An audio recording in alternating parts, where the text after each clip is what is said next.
अस्सलाम वालेकुम व्यूअर्स, दोस्तों से टीम की जानिब से तमाम अहले इस्लाम को रमज़ान शरीफ की बहुत बहुत मुबारक हो।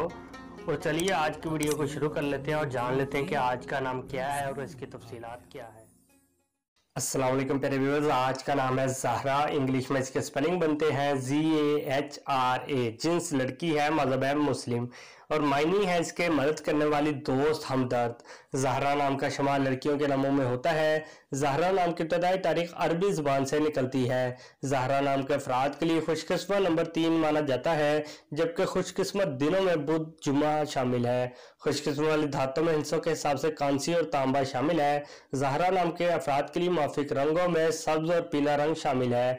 ज़हरा नाम के अफराद के लिए माफिक पत्थरों में फेरोजी पत्थर शामिल है। ज़हरा नाम में 5 हरूफ है और ये एक लफ्ज बनता है। अपने नाम का मीनिंग जानने के लिए कमेंट बॉक्स में लिखिए, चैनल को सब्सक्राइब कीजिए, वीडियो को लाइक और शेयर कीजिए। Thanks for watching.